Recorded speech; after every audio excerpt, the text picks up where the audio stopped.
Okay guys, இப்போ நம்ம ஃபிலிமிங்கும் போயாச்சு. நேற்று என்ன பார்த்துருந்தோன்னா 2 பேருமே சேர்ந்து மியூச்சுவலாக எடுத்த டிசிஷன்னு. பட் இப்போ வந்திருக்க அப்டேட்ஸ் வச்சு பார்த்தீங்கன்னா சிஎஸ்கேவா வாலண்டரியாக இனிஷியேட் பண்ண மாதிரி சொல்லியிருக்காங்க. ஸோ பேசிக்காக போன மாதம் வர ஃபிலிமிங் தான் கண்டினியூ பண்ணுவாருன்னு காசி விஸ்வநாதன் அவர்கள் சொல்லிட்டு இருந்தார். சடனாக இந்த மாற்றத்துக்கான ரீசனாக என்ன சொல்கிறாங்கன்னா எம்எல்சியில் நடந்திருக்க புவர் பர்ஃபார்மன்ஸ்னால. அண்ட் நம்ம எம்எல்சியில் பார்த்துருந்தோம் ஒரு டீம் காம்பினேஷனை பிடிக்கிறதுக்கு எவ்வளோ ஸ்ட்ரகிள் பண்ணிட்டு இருந்தாரு. ஸோ நம்மள மாதிரியே அவங்களும் பார்த்துட்டு இந்த டிசிஷன் எடுத்திருக்காங்க போல. அண்ட் எம்எல்சி முடிச்சதுக்கப்புறமா அந்த ரிவ்யூ மீட்டிங் நடக்குன்ற மாதிரி சொல்லியிருந்தாங்கல்ல. ப்ராப்ளி அந்த 9th மேட்ச் அப்போவே நம்ம எலிமினேட்டட் தெரிஞ்சோடனே அப்போவே நடந்திருக்க போல. ஸோ அந்த மீட்டிங்கில் தான் இது டிசைட் பண்ணியிருக்காங்க போல, ஃபிலிமிங்கை இதோட பேக் பண்ணி அனுப்பிடலான்னு. ஸோ அந்த மீட்டிங் முடிச்ச அப்புறமா தான் ஃபிலிமிங்கோட அவர் பேசியிருக்கலாம். அண்ட் ஃபிலிமிங்கும் சரி ரைட்டு ஓகேன்னு வெளியே வந்திருக்கலாம். அண்ட் பேரலாக இன்னொரு அப்டேட் என்ன வந்திருக்குன்னா, ஃபிலிமிங் இன்னும் ஒரு வருஷம் நான் கண்டினியூ பண்ணுறேன்ற மாதிரி சொல்லியிருக்காரு போல. பட் மேனேஜ்மெண்ட் இந்த புவர் பர்ஃபார்மன்ஸ் பார்த்துட்டு இவரை வேண்டாம்ப்பா சரி வராதுன்னு வெளியே அனுப்பிட்டாங்க. சப்போஸ் இதுதான் உண்மையாக இருக்குமானால் எம்எல்சி ஸ்டார்ட் ஆகிறதுக்கு முன்னாடி ஒரு பிளானே இல்லாமல் இருந்துட்டு எம்எல்சியில் ஒழுங்காக பண்ணாததுக்கப்புறம் லாஸ்ட் மினிட்ல இந்த மாதிரி இனிஷியேட் பண்ணி சொல்லியிருக்காங்கன்னா இது கம்ப்ளீட்லி லாங் டேர்ம் விஷன் இல்லாமல் பண்ண ஒரு டிசிஷன் தான் கைஸ். நான் என்ன நினச்சிட்டு இருந்தேன், ஐபிஎல் முடிச்ச அப்புறமே ஃபிலிமிங்கோட பேசி ஃபிலிமிங் இதோட நம்ம நிறுத்திக்கலாம், எம்எல்சியோட நீங்கள் வந்துருங்க, இதுக்கப்புறம் நம்ம வேறு அப்ரோச் எடுத்துகிட்டு போகிற மாதிரி பிளான் பண்ணியிருக்கோன்னு சொல்லியிருப்பாங்கன்னு யோசிச்சுட்டு இருந்தேன். பட் இதெல்லாம் பார்க்கும்போது இதையே இப்போ தான் டிசைட் பண்ணியிருக்கீங்களான்ற மாதிரி இருக்குது கைஸ். அகைன் இது உண்மையாகவும் இருக்கலாம் பொய்யாகவும் இருக்கலாம். பட் அந்த காம்பினேஷன் ஆஃப் கிரிக் பஸ் அண்ட் ரெவ் ஸ்போர்ட்ஸில் வந்திருக்கிறத பேஸ் பண்ணி தான் நான் சொல்லிட்டு இருக்கேன். எனக்கு தெரிஞ்சு ஃபிலிமிங்கை பேக் பண்ணுறதுக்கு முன்னாடி இந்த ஹையர் லெவல் மேனேஜ்மெண்ட்டில் இருக்க எல்லாரையுமே பேக் பண்ணி வெளியே அனுப்பணும். முதல்ல எப்படி ஒரு டீம் நடத்துறது, ஒரு long term planning, long term vision எதுவுமே கிடையாது. அண்ட் அதுக்கப்புறம் தான் இன்னொன்று சொல்லியிருக்காரு போல, இன்னொரு 1 or 2 months ஆகும் போல் நாங்கள் கோச்சை டிசைட் பண்ணுறதுக்கு யார் இருந்தால் கரெக்டாக இருக்குன்ற மாதிரி யோசிச்சுட்டு இருக்கோன்னு சொல்லியிருக்காரு போல் காசி விஸ்வநாதன் அவர்கள். எனக்கு புரியுது, எம்எஸ்டி அண்ட் ஃபிலிமிங் அந்த காம்பினேஷன் இருக்கும்போது பெருசாக டீலே பண்ண மாட்டீங்க, அவங்களே எல்லாம் பார்த்துப்பாங்கன்னு ஜாலியாக விட்டுட்டீங்க. அது எல்லாமே ஓகே தான். நீங்கள் எம்எஸ்டி கேப்டன்சிலேருந்து வெளியே வந்ததுக்கு அப்புறமே கொஞ்சம் இன்வால்வ் ஆக ஆரம்பிச்சிருக்கணும், கொஞ்சம் பிளான் பண்ணியிருக்கணும். அதை ஒழுங்காக பண்ணாமல் விட்டனால தான் இவ்வளோ பிரச்சனைக்கு ரீசன் அமைஞ்சிருக்கு கைஸ். பேசிக்காக அவங்க வேலையை அவங்க பார்க்கல. ஸோ எண்ட் ஆஃப் த டே எப்படி மாறிடுச்சுன்னா எம்எல்சி முடிச்ச அப்புறமா எம்எல்சி பெர்ஃபார்மன்ஸை பார்த்துட்டு தம்பி நீ வெளியே போப்பான்னு சொல்லி அனுப்பின மாதிரி தான் இருக்கு. கொஞ்சம் வருத்தமாக தான் இருக்கு. ஃபிலிமிங் பாயிண்ட் ஆஃப் வியூலேருந்து பார்க்கும்போது இத்தனை வருஷமா ஒரு டீமுக்காக உழைச்சிருக்காரு. ஸோ அதுக்கப்புறமும் உடனே டோரை காட்டின மாதிரி ஒரு ஃபீல் தருது. மேபி கொஞ்சம் பெட்டராக டீல் பண்ணியிருக்கலாமோன்னு தோணுது கைஸ். கரெக்டாக டோரை காட்டியிருக்காங்க, பட் அந்த அப்ரோச் மட்டும் டிஃப்ரெண்ட்டாக இருந்திருக்கலாமோன்னு இப்போ தோணுது. But okay, end of the day okay, ஏதோ பண்ணியிருக்கீங்க, எல்லாம் ஓகே தான், சரி விட்டுடலாம். ஆனாலும் கொஞ்சம் வருத்தமாக தான் இருக்குது. எம்எஸ்டிக்கு தரக்கூடிய இம்பார்ட்டன்ஸை மேபி அதுக்கு கீழே இருக்க பிளேயர்ஸ்க்கும் கொஞ்சம் பெட்டராக காட்டியிருக்கலாம். ஃபார் எக்ஸாம்பிள் நம்ம ரெய்னாவோட விஷயத்தையும் ஒரு மாதிரியாக தான் ஹேண்டில் பண்ணியிருந்தோம். ஜடேஜா விஷயம் கொஞ்சம் வினோதமான கேஸ்னு வச்சுக்கோங்களேன். நம்ம ஃபேன்ஸும் அவர் இருக்கும்போது தோனி வரணும்னு கத்திட்டு இருந்தாங்க. அந்த ஆளும் கொஞ்சம் கோலரான கேஸு. ஸோ அதனால் அதை விட்டுறலாம் அப்படியே. தென் இப்போ ஃபிலிமிங்கை ஹேண்டில் பண்ணுற விதமும் கொஞ்சம் நல்லா இல்லாத மாதிரி ஒரு ஃபீல் தருது. மேபி அதுக்கப்புறம் அடுத்த வருஷத்துக்குள்ளே அவர் ஏதாவது கூப்பிட்டு ஏதாவது ஒரு செரிமனி வச்சுட்டு அந்த ஐபிஎல் ஸ்டார்ட் பண்ணுறதுக்கு முன்னாடி ஏதாவது பண்ணுவாங்களே, இந்த வருஷம் நடந்துச்சுல, அந்த மாதிரி ஒரு ஈவெண்ட்டை கண்டக்ட் பண்ணி ஃபிலிமிங்கை வழி அனுப்பணும், ஃபேன்ஸ் எல்லாரும் சேர்ந்து வழி அனுப்பணுன்ற மாதிரி எனக்கு ஒரு சின்ன ஆசை.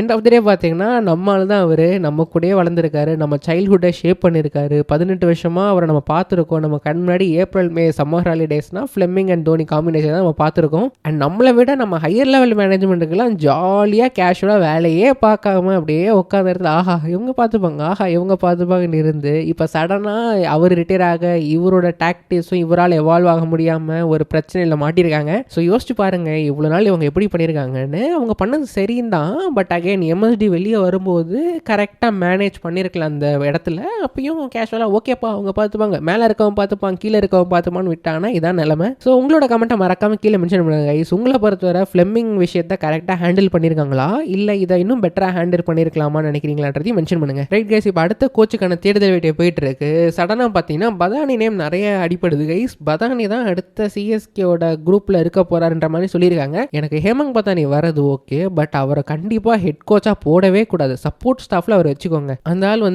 ஜடேஜா மாதிரியான ஒரு கேஸ் தான். ஜடேஜா எவ்வளோ ஹாட் ஹெட்டடோ அதே மாதிரி ஆள் தான் ஹேமங் பதானி. அவரால் டீமை மேனேஜ் பண்ணவே முடியாது. சிஎஸ்கே மாதிரி ஒரு ஹை ப்ரொஃபைல் டீமை கண்டிப்பாக அவரால் மேனேஜ் பண்ண முடியாது கைஸ். நீங்கள் அவரை வச்சுக்கிட்டு வேற இதர பதற லீக்ஸில் எங்கேயாவது ஏதோ ஒரு மூலையில் அவரை வச்சுக்கோங்க, அது எனக்கு பிரச்சனை இல்லை. ஏன்னா ஹேமங் பதானியோட டீம் கன்ஸ்ட்ரக்ஷன் எனக்கு பிடிச்சிருந்துச்சு. டெல்லி கேபிட்டல்ஸோட டீம் கன்ஸ்ட்ரக்ஷன் பாருங்க, ஃபென்டாஸ்டிக்காக ஒரு T20 எப்படி இருக்குமோ அந்த மாதிரி எடுத்து வச்சிருந்தாங்க. பட் அவரும் கரெக்டான 11 செட் செலக்ட் பண்ண முடியாமல் தடுமாறிட்டு இருந்தார். ஸோ ஸ்குவாட் கன்ஸ்ட்ரக்ஷன், டீம் கன்ஸ்ட்ரக்ஷனுக்கு அவரை யூஸ் பண்ணிக்கலாம். பட் மெயின் லெவனை ஃபிக்ஸ் பண்ணுறது டாக்டிக்கல் நாலேஜ் இருக்க ஒரு பர்சன் தான் தேவை. ஸோ அதனால ஹேமங் பாதானி வரது ஓகே, பட் மெயின் கோச்சா வேற யாராச்சும் தான் போடணும். அந்த மெயின் கோச்சை யாரை போடுவாங்கன்ற கொஸ்டின் மார்க் தான் இருக்கு. ஏன்னா ஃப்ளெமிங் வந்து ஒரு எக்ஸப்ஷனல் மேன் மேனேஜர், கல்ச்சரை செம்மையாக பாதுகாத்துட்டு இருந்தாரு.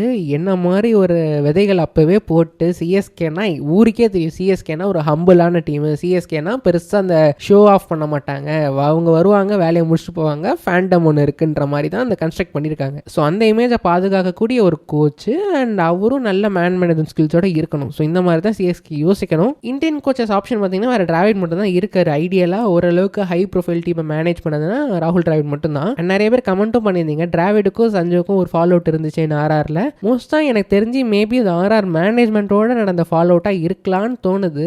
மேபி ஆர்ஆர் மேனேஜ்மெண்ட் சைட்லேருந்து வைபவ் சூரியவன்ஷியை ப்ரொஜெக்ட் பண்ணலான்னு யோசிச்சிருக்கலாம். அதுக்கப்புறம் அந்த மாதிரி ஏதாவது நடந்திருக்கலாம் கைஸ். பட் மோஸ்ட்டாக சஞ்சுவோட கேரக்டரும் பாருங்க, டிராவிடோட கேரக்டரும் பாருங்க. ஸோ பெருசாக இவங்க ரெண்டு பேருமே அடிச்சிக்கிற மாதிரி டைப்பாக தெரியல. இதுவே ஒரு ஜடேஜாவோ ஒரு ஹர்திக் பாண்டியானாலோ கொஞ்சம் பெட்டராக நம்புற மாதிரி இருந்திருக்கும். பட் அகைன் இது மேபி பிஹைண்ட் த சீன்ஸ் நடந்திருக்கலாம், சொல்ல முடியாது. பட் எஸ் அதெல்லாம் பொறுத்து தான் நம்ம கோச்சை டிசைட் பண்ணணும். அண்ட் நம்ம எடுக்க போகிற கோச்சு எப்படி யோசிச்சு டீமை கன்ஸ்ட்ரக்ட் பண்ணுவாருன்ற கொஸ்டின் மார்க்கும் இருக்குது. கண்டிப்பாக 1-2 பேரை நம்ம இழக்க போகிறோம். நம்ம ஃபியூச்சர் நினச்சிட்டு இருக்க பிளேஸில் கண்டிப்பாக 2-3 பேர் வெளியே போக போகிறாங்க.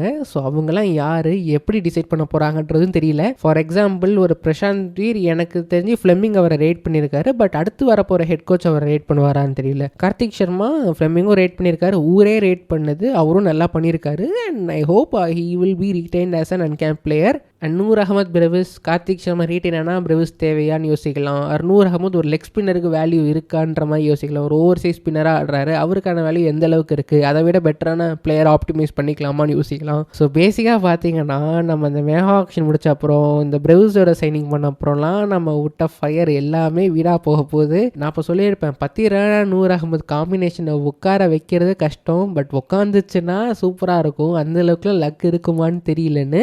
ஏன்னா பும்ரா ஆர்ச்சர் அந்த மாதிரி தான் வச்சாங்க, பும்ரா ஆர்ச்சர் ஃபயர் விட்டாங்க, ஒன்றுமே நடக்கலை. அண்ட் நான் கூட பிரவிஸ் வந்த அப்புறம் நூர் அகமது ஆஹா சூப்பர் ஸ்டார் சைனிங்ஸு லாங் டேர்ம் அடுத்த ஃபியூச்சர்லாம் சொல்லிட்டு இருந்தேன். அப்போலேருந்து ஒன்றுமே விளங்கல. பத்திரானா வெளியே போனார், இப்போ நூர் அகமது போகிறதுக்கும் 50% சான்ஸ் இருக்குது, பிரவிஸ் போகிறதுக்கும் ஒரு 50% சான்ஸ் இருக்குது. ஸோ எண்ட் ஆஃப் த டே என்ன தெரிய வருதுன்னா, எதையுமே வாய் வைக்கக்கூடாது, நடக்கிறத நடக்கணும்னு விட்டுருக்கலாம் போல. பட் ஓகே தாங்க ஈஸி, எனக்கு எப்படியாச்சும் ஒரு நல்ல டீம் எடுத்து கப் அடிக்கிற மாதிரி எடுத்து ஃபியூச்சரை நோக்கியும் ரிட்டன்ஷன் இந்தியன் டேலண்ட்ஸை ரீட்டைன் பண்ணிலாம் சேர்ந்து ஒரு டீம் எடுக்கணும், ஒரு ஸ்குவாடை கன்ஸ்ட்ரக்ட் பண்ணணும். இதெல்லாம் யோசிக்கும் போது தான் நமக்கு எக்ஸைட்டிங் டைம்ஸ் ஆஹெட் இல்லை கைஸ், டெஸ்டிங் டைம்ஸ் ஆஹெட்னு தோணுது.